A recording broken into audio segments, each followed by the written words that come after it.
നമസ്കാരം. പാത്തുമ്മയുടെ ആട് അധ്യായം 2. പാത്തുമ്മയുടെ ആടിൻ്റെ മേട് രാവിലെ തുടങ്ങി. ഏതാണ്ട് 8 മണിയായി കാണും. തലയിലും ദേഹത്തുമെല്ലാം എണ്ണ തേച്ചിട്ട് ലങ്കോട്ടി കെട്ടി ഞാൻ കസർത്തു ചെയ്യുകയായിരുന്നു. അപ്പോൾ മുറ്റത്ത് പിള്ളേരുടെ ഒരു ബഹളം കേട്ടു. ഉള്ളാടത്തിപ്പാറു, ഉള്ളാടത്തിപ്പാറു, വാലേ പിടി, വാലേ പിടി, മുള്ളണത് കണ്ടില്ല, മുള്ളണത് കണ്ടില്ല, കൊമ്പേ പിടി, കൊമ്പേ പിടി. എന്താണു സംഗതി? ഞാൻ ജനാലയിലൂടെ നോക്കി. വലിയ വിശേഷമൊന്നുമില്ല. പാത്തുമ്മയുടെ ആട് അബിയുടെ ഹാഫ് ട്രൗസറിൻ്റെ മുൻവശം മുഴുവനും തിന്നുകഴിഞ്ഞു. ബാക്കിയുള്ളതിന് പിടികൂടിയിട്ടുണ്ട്. അബി ആടിൻ്റെ കഴുത്തിൽ കെട്ടിപ്പിടിച്ചിരിക്കുന്നു. പാത്തുക്കുട്ടി വാലിൽ പിടിച്ച് വലിക്കുകയാണ്.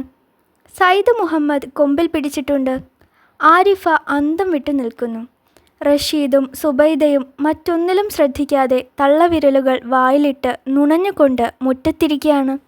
ലൈല ആടിൻ്റെ പള്ളയ്ക്ക് പിടിച്ചുകൊണ്ട് അതിനെ ചീത്ത പറയുന്നു. ഉള്ളാടത്തിപ്പാറു, ഉള്ളാടത്തിപ്പാറു. ഞാൻ തോർത്തു ചുറ്റി മുറിയിൽ നിന്ന് വരാന്തയിൽ കയറി മുറ്റത്തിറങ്ങിച്ചെന്ന് ആടിൻ്റെ ചെവിയിൽ പിടിച്ചിട്ട് അബിയെ വേർപ്പെടുത്തി. അബിയുടെ ട്രൗസറിൻ്റെ മുൻഭാഗം മാത്രമല്ല, ഒരു പോക്കറ്റും ആട് തിന്നുകളഞ്ഞു. സംഗതി അറിഞ്ഞപ്പോൾ പാത്തുമ്മയുടെ ആട് കുറ്റക്കാരിയല്ല. അബിയുടെ ഹാഫ് ട്രൗസറിൻ്റെ പോക്കറ്റിൽ വെള്ളയപ്പമുണ്ടായിരുന്നു. ഒന്നവൻ ആടിന് കുറേ കൊടുത്തു. ബാക്കി മുൻവശത്ത് തിരുകിയിട്ട് ആടിനെ മുൻപിൽ ചെന്ന് നിന്ന് തിന്നാൻ പറഞ്ഞു. ആട് അപ്പവും ഹാഫ് ട്രൗസറിൻ്റെ മുൻവശവും തിന്നു. കീശയിലുള്ളത് കീശയോടെ തിന്നു. അബി പറഞ്ഞു, ബാപ്പാ തല്ലും. അത് നേരത്തെ ഓർക്കാൻ വയ്യായിരുന്നോ? തല്ലട്ടെ. തെല്ലു കഴിഞ്ഞ് ഞാൻ പറഞ്ഞു, പേടിക്കാനില്ലടാ, ആരും പറയുകയില്ല. പാത്തുക്കുട്ടി ലൈല, സയ്യിദ് മുഹമ്മദ് എന്നിവരോട് രഹസ്യം പാലിക്കാൻ പറഞ്ഞു. ലൈലയോട് മേലിൽ ആരെയും ഉള്ളാടത്തിപ്പാറു എന്ന് വിളിക്കരുതെന്നും ഉപദേശിച്ചു. കസർത്ത് മുഴുമിപ്പിച്ചിട്ട് ഞാൻ നദിയിൽ കുളിക്കാൻ പോകാൻ ഒരുങ്ങി. സയ്യിദ് മുഹമ്മദിനെയും പാത്തുക്കുട്ടിയെയും വിളിച്ചു. അപ്പോൾ അബിയും ലൈലയും കൂടി വന്നു. അവർ ബാപ്പായുടെ കൂടെ കുളിക്കാൻ പോയില്ല, എൻ്റെ കൂടെ കുളിക്കാൻ കാത്തു നിൽക്കുകയായിരുന്നു. വിശേഷ കാരണമൊന്നുമില്ല. അബിയുടെ സ്ലേറ്റ് പെൻസിൽ ലൈല എടുത്തൊടിച്ചു ചെറിയ കഷ്ണങ്ങളാക്കി. ഈ കുറ്റത്തിന് അബിയെയും ലൈലയെയും ബാപ്പ കുളിപ്പിക്കാൻ കൊണ്ടുപോയില്ല. പാത്തുക്കുട്ടിക്കും അബിക്കും സ്ലേറ്റ് പെൻസിൽ വാങ്ങിക്കാൻ ഹനീഫ അരയണ കൊടുത്തിട്ടുണ്ട്. ഞാൻ എല്ലാവരെയും മൂവാറ്റുപുഴ ആറ്റിൽ കൊണ്ടുപോയി കുളിപ്പിച്ച് കരയ്ക്ക് നിർത്തി. എന്നിട്ട് മുങ്ങാങ്കുഴിയിട്ടും പതച്ചും അങ്ങനെ കുളിക്കുകയായിരുന്നു. അപ്പോൾ അബിയുടെ ഒരു വിളി കേട്ടു, വലിയ മൂത്താപ്പ. ഞാൻ തിരിഞ്ഞു നോക്കി. ആരും വെള്ളത്തിൽ ഇറങ്ങിപ്പോയിട്ടില്ല. ഞാൻ നീന്തി കടവിൽ ചെന്നിട്ട് ചോദിച്ചു, എന്താടാ? അബി പറഞ്ഞു, എനിക്ക് ട്രൗസർ ഇല്ല. അവൻ വ്യക്തമാക്കി, നാണം മറയ്ക്കാൻ അവനൊന്നുമില്ല. പരിപൂർണ നഗ്നനായി നാട്ടുവഴിയെ കൂടെ അവൻ അങ്ങനെ പോകും. ഞാൻ ചോദിച്ചു, നീ വന്നതിങ്ങനെയല്ലേ? അതെല്ലാം ശരി, അതൊക്കെ അപ്പോൾ. ഇപ്പോൾ അബി അവൻ്റെ സ്കൂളിൽ പഠിക്കുന്ന ഒരുവനെ കടുത്തുവഞ്ചിയിൽ കണ്ടു. അവൻ മുണ്ടുടുത്തിട്ടുണ്ട്. അതുകൊണ്ട് അബിയുടെ നാണം മറയ്ക്കാൻ ഞാൻ ഒരു തോർത്തു കൊടുത്തു. അപ്പോൾ പാത്തുക്കുട്ടിക്കും നാണസംബന്ധിയായ ആവശ്യം വന്നു. അവൾക്കും വേണം മുണ്ട്. ഞാൻ കുളി കഴിഞ്ഞ് എൻ്റെ മുണ്ടെടുത്തെടുത്ത് തോർത്തുരിഞ്ഞ് നനച്ചു പിഴിഞ്ഞു. തല തുവർത്തിയിട്ട് തോർത്ത് വെള്ളത്തിൽ മുക്കിപ്പിഴിഞ്ഞ് പാത്തുക്കുട്ടിയെ ഉടുപ്പിച്ചു. ലൈലാക്കും സയ്യിദ് മുഹമ്മദിനും നാണം തോന്നി തുടങ്ങിയിട്ടില്ല. ഉണ്ടായിരുന്നെങ്കിൽ എന്തു ചെയ്യുമായിരുന്നു? എൻ്റെ പക്കൽ 2 തോർത്തേ ഉണ്ടായിരുന്നുള്ളൂ. വെള്ളമണൽ നിറഞ്ഞ റോഡിലൂടെ ഞങ്ങൾ ചെന്നു. ഞങ്ങൾ ചെല്ലുമ്പോൾ വീട്ടിൽ അബ്ദുൽ ഖാദറും ഹനീഫയും തമ്മിൽ ശണ്ഠ കൂടുകയാണ്. ശണ്ഠയ്ക്ക് കാരണം വിശേഷിച്ചൊന്നുമില്ല. ഇന്നലെ ഹനീഫ വീട്ടിൽ റേഷൻ വാങ്ങാൻ ഒന്നും കൊടുത്തില്ലെന്ന് അബ്ദുൽ ഖാദർ അറിഞ്ഞു. അത് ഹനീഫയ്ക്ക് അത്ര പിടിച്ചില്ല. അതുകൊണ്ട് അവനും കുടുംബവും വീട്ടിൽ നിന്ന് പോകാൻ പോവുകയാണ്. ഇറങ്ങടി ഐശോമ്മ, ഹനീഫ വിളിച്ചു പറഞ്ഞു. പിള്ളേരൻ വിളി. അവനും അവൻ്റെ കുടുംബവും കൂടി അവരുടെ വാഴത്തോട്ടത്തിൽ വല്ല ഓലക്കീറും കുത്തിച്ചാരി താമസിക്കാൻ പോകുകയാണ്. ഞാൻ നോക്കുമ്പോൾ അവൻ ഉടുത്തിരിക്കുന്ന മുണ്ട് എൻ്റേതാണ്, കട്ടത് തന്നെ. ഞാൻ അടുത്ത് ചെന്ന് ചോദിച്ചപ്പോൾ പറഞ്ഞു, നിൽക്കാൻ സമയമില്ല, ഒത്തിരി ജോലിയുണ്ട് എന്നും പറഞ്ഞ് അവൻ നടന്നു. പടിക്കൽ ചെന്ന് അവൻ പറഞ്ഞു, എനിക്ക് ഈ വീട്ടിൽ യാതൊരു അവകാശവുമില്ലാതായി തീർന്നിട്ടുണ്ട്. ഹനീഫ അവൻ്റെ തയ്യൽ കടയിലേക്ക് പോയി. ഞാൻ അബ്ദുൽ ഖാദറിനോട് ചോദിച്ചു, എടാ, നിനക്കെന്നെ ഈ ബഹളത്തിൽ നിന്ന് ഒന്ന് രക്ഷിക്കാൻ പാടില്ലേ? ആ ഇൻസ്പെക്ടറോട് ഒന്ന് മാറിത്തരാൻ ഒരിക്കൽ കൂടി നിനക്കൊന്ന് പറയാൻ പാടില്ലേ? അബ്ദുൽ ഖാദർ പറഞ്ഞു, ഇവിടെ ഇക്കായ്ക്ക് എന്താ പോരാതുള്ളത് എണ്ണ, നെയ്യ്, പാല്, ചായ, ബീഡി, തീപ്പെട്ടി, ഏത്തപ്പഴം, ടൊമാറ്റോ, കൈതച്ചക്ക, ഞാലിപ്പൂവൻ പഴം, ചുണ്ടില്ല കണ്ണൻ പഴം, ചക്കപ്പഴം, ഊണ്, കൂട്ടുകിടക്കാൻ ഉമ്മ, ഞാൻ, അബു, കൊച്ചുണ്ണി. ഇനിയെന്താ വേണ്ടത്? അബ്ദുൽ ഖാദർ ഒരു സ്കൂൾ മാസ്റ്ററായിരുന്നു. വലിയ വ്യാകരണക്കാരനും. പണ്ടൊരിക്കൽ ഇവൻ ഉമ്മായോട് പറഞ്ഞു, മാതാവേ, കുറച്ച് ശുദ്ധജലം തന്നാലും. അന്ന് ഉമ്മ ചോറ് വിളമ്പുന്ന വലിയ തവി കൊണ്ട് തല്ലി. ബാപ്പ അവനെ ആശ്വസിപ്പിച്ചു, നീ അങ്ങനെ പറഞ്ഞാ മതിയടാ. നീ എന്നെ എന്തെന്ന് വിളിക്കും? പിതാവെന്ന്. അത് കേട്ടപ്പോൾ തവി കൊണ്ട് ഉമ്മ ഒന്നുകൂടി കൊടുത്തു. പിന്നെ അവൻ ഉമ്മായെന്നും ബാപ്പായെന്നുമേ വിളിച്ചിരുന്നുള്ളൂ. ചട്ടൻ. അവനെയും എന്നെയും ഒരുമിച്ച് ഒരു ദിവസമാണ് സ്കൂളിൽ കൊണ്ടുപോയാക്കിയത്. അന്ന് അത് മുഹമ്മദൻ സ്കൂളായിരുന്നു. ഉമ്പി അണ്ണൻ എന്നു പേരായ ഒരു ഭക്തനാണ് ആ സ്കൂൾ പണിയിച്ചത്. പുതുശ്ശേരി നാരായണൻ പിള്ള സാറ് ആയിരുന്നു അന്ന് 1-ാം ക്ലാസ്സിലെ വാദ്യാര്. അദ്ദേഹമാണ് എനിക്കും അബ്ദുൽ ഖാദറിനും ആ എഴുതിത്തന്നത്. അബ്ദുൽ ഖാദർ സ്കൂളിലും വെളിയിലും പോക്കിരിയായിരുന്നു. വീട്ടിൽ ചെല്ലപ്പിള്ള. ഞാൻ സ്കൂളിൽ മര്യാദക്കാരനായിരുന്നു. നാരായണപിള്ള സാറ് അവനെ വളരെ തല്ലിയിട്ടുണ്ട്.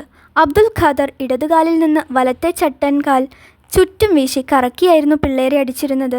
അങ്ങനെ എന്നെയും അടിച്ചിട്ടുണ്ട്. എന്നിട്ടവൻ വലതുകാലിൻ്റെ വെള്ള മൂക്കിന് നേരെ കൊണ്ടുവന്നിട്ട് ചോദിക്കും, ഇങ്ങനെ കാണിക്കാമോ? സാധ്യമല്ല. എങ്ങനെ സാധിക്കും? മറ്റുള്ളവരുടെ കാല് കുഴുകുഴാന്ന് കിടക്കുകയാണോ? മറ്റാർക്കും ഈ അഭ്യാസം സാധ്യമല്ല. എന്നാ പിന്നെ മണത്തി നോക്ക്. അവൻ്റെ ചട്ടൻകാലിൻ്റെ വെള്ള മറ്റുള്ളവർ മണപ്പിച്ചു നോക്കണം. അല്ലെങ്കിൽ ഇടിക്കും. പിള്ളേര് ദൂരെ മാറി നിന്നാൽ അവൻ തന്നെത്താൻ നെഞ്ചത്തടിച്ച് കരയും. അവൻ്റെ ചട്ടൻകാല് കാരണം പൊതുജനങ്ങൾക്ക് അവൻ്റെ പേരിൽ ഒരു അനുകമ്പയുണ്ട്. അവനത് പരമാവധി ചൂഷണം ചെയ്യും. അവൻ എന്തു കാണിച്ചാലും മറ്റുള്ളവർക്കാണ് കുറ്റം. പിള്ളേര് അവൻ്റെ ഇടികൊള്ളാൻ നിന്നുകൊടുക്കും. ഞാനും നിന്നുകൊടുത്തിട്ടുണ്ട്. ഞാൻ കൊണ്ടിട്ടുള്ള ഇടിക്ക് കണക്കൊന്നുമില്ല. അവൻ്റെ സ്ലേറ്റും പുസ്തകങ്ങളും ഞാൻ ചുമക്കണം. ഞാൻ മൂത്തവനല്ലേ. ന്യായത്തിന് അനിയന്മാരാണ് ചേട്ടന്മാരുടെ സ്ലേറ്റും പുസ്തകങ്ങളും ചുമക്കേണ്ടത്. എന്നാൽ ഞാൻ അവൻ്റേത് ചുമക്കണം. അല്ലെങ്കിൽ ഇടി. ഞാൻ ഇടി വളരെ കൊണ്ടു. ഞാൻ സ്ലേറ്റും പുസ്തകങ്ങളും വളരെ ചുമന്നു. പ്രതിഷേധത്തിൻ്റെ കൊടുങ്കാറ്റ് ഉള്ളിലുണ്ട്. പക്ഷെ എന്തു ചെയ്യും? അവൻ സ്ലേറ്റും പുസ്തകങ്ങളും റോഡിൽ വച്ചിട്ട് കയ്യും ചുരുട്ടി എൻ്റെ അടുത്ത് നിന്ന് പതുക്കെ ചോദിച്ചു, എൻ്റെ സെറേറ്റും പുസ്തകവും എടുക്കുന്നുണ്ടോ? മനസ്സില്ലെന്നാണ് ദിവസവും പറയുക. എന്നിട്ട് ന്യായവാദങ്ങൾ നടത്തും. എടാ, ഞാൻ നിൻ്റെ ഇക്കാക്ക അല്ലേ? എടുക്കണുണ്ടോ? ഇല്ലേ? ഇല്ല. അപ്പോൾ ഒറ്റക്കാലിൽ നിന്നുകൊണ്ട് വലിച്ചു വീശി ഒരടി എൻ്റെ നെഞ്ചിൻ്റെ തുടുപ്പിനാണ്. ഞാൻ ലേശം ബോധക്ഷയത്തോടെ മറിഞ്ഞു വീണ് അങ്ങനെ കിടക്കും. അവൻ മാറി നിന്ന് ആജ്ഞാപിക്കും, എണീച്ചെട്, വാ പോകാം. സമ്മതിച്ച് ചെന്ന സാറിടിക്കും.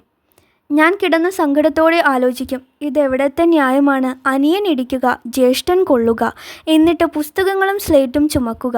ഞാൻ അങ്ങനെ കിടക്കും. അവൻ എൻ്റെ നെഞ്ചത്ത് കയറിയിരിക്കും. എന്നിട്ട് ചോദിക്കും, ഇഞ്ഞിടി വേണോ? ഞാൻ സത്യം പറയും, വേണ്ട, ചുമക്കാം. അങ്ങനെ എണീറ്റ് അവൻ്റെയും സ്ലേറ്റും പുസ്തകങ്ങളും മറ്റും ഞാൻ ചുമന്നുകൊണ്ട് പോകും. എത്ര ദിവസങ്ങൾ, എത്ര ഇടികൾ. അങ്ങനെ വരുമ്പോൾ ഒരു ദിവസം എനിക്ക് ബുദ്ധി ഉദിച്ചു. ബോധോദയം. ഇടിക്കാനായി അവൻ കൈവീശുന്നതിന് മുൻപ് കൊടുത്തു ഞാൻ കാലുകൊണ്ടൊരടി. അവൻ്റെ നല്ല കാലിൽ. ദാ കിടക്കുന്നു അബ്ദുൽ ഖാദർ, ചളുക്കോ പിളുക്കോന്ന് മലർന്ന്. ഞാൻ ഉടനെ അവൻ്റെ നെഞ്ചത്ത് കയറിയിരുന്നു. ഞാൻ എന്തോ വലിയ അനീതി കാണിച്ച മാതിരി അവൻ വലിയ സങ്കടത്തോടെ ചോദിച്ചു, ഇതെന്താ? ഞാൻ കൊച്ചല്ലേ? എൻ്റെ എടാ, ഞാൻ ചോദിച്ചു. പട്ടീനെ കാണുമ്പോൾ മുന്നം എറിയണതാരാ? ഇക്കാക്ക. പുഴയെ കുളിക്കുമ്പോൾ മുങ്ങാങ്കുഴിയിട്ട് മുന്നം അക്കരെ ചെല്ലുന്നതാരാ? ഇക്കാക്ക. വീട്ടിൽ നിന്ന് വല്ലതും കക്കുമ്പോൾ മുന്നം നിനക്ക് തരുന്നതാരാ? ഇക്കാക്ക. നാറാപ്പുള്ള സാറിൻ്റെ മേശയെന്ന് ചോക്ക് കട്ടെടുക്കുമ്പോൾ മുന്നം നിനക്ക് തരുന്നതാരാ? ഇക്കാക്ക. പിന്നെന്താ? അവൻ പറഞ്ഞു, ഞാൻ ഇക്കാടെ സെറേട്ടും പുസ്തകവും കൂടെ ചുമന്നോളാം. ഞാൻ പറഞ്ഞു, നിൻ്റേത് നീ ചുമ. അപ്പം പിന്നെ മുന്നം നടക്കണതാരാ? ഞാൻ. അങ്ങനെ അന്നു മുതൽ അബ്ദുൽ ഖാദർ അനുജനായി. അവനാണിവൻ, ചട്ടൻ. എടാ, ഞാൻ പറഞ്ഞു, നിനക്കൊന്ന് പറയാൻ പാടില്ലേ ആ ഇൻസ്പെക്ടറോട് ഒന്ന് മാറിത്തരാൻ? ഞാൻ ഈ വീട്ടിലെ ബഹളത്തിൽ കിടന്ന് വിങ്ങി വിഷമിക്കുകയാണ്. നിനക്കിത് മനസ്സിലാവുകയില്ല. ഇക്കാക്ക, ആ മനുഷ്യൻ സ്ഥലം നോക്കുന്നുണ്ട്. എക്സൈസുകാരും സ്ഥലം നോക്കുന്നുണ്ട്. കുറേ ദിവസം കൂടി ക്ഷമിച്ച് ഇവിടെ താമസിക്കേ. അവൻ ഇരുമ്പുവടി കുത്തിപ്പിടിച്ച് ചട്ടി അവൻ്റെ കടയിലേക്ക് പോയി. ഞാൻ ഒരു കൈതച്ചക്കയുടെ പകുതി മുറിച്ച് തൊലി ചെത്തിക്കൊണ്ടിരിക്കുമ്പോൾ പാത്തുമ്മായുടെ ആട് ജനാലയുടെ അടുത്തും പിള്ളേര് വാതിൽക്കലും ഹാജരായി. ഏത്തപ്പഴവും ചുണ്ടില്ലാ കണ്ണനും നെയ്യും എല്ലാം പുട്ടിൽ ചേർത്ത് കുഴച്ച് പിള്ളേർക്ക് ഓരോ ഉരുള കൊടുക്കും. കൈതച്ചക്കയുടെ ഓരോ കഷണവും അത് കിട്ടിയാൽ പിള്ളേർ ഒച്ചയുണ്ടാക്കാൻ പോകും.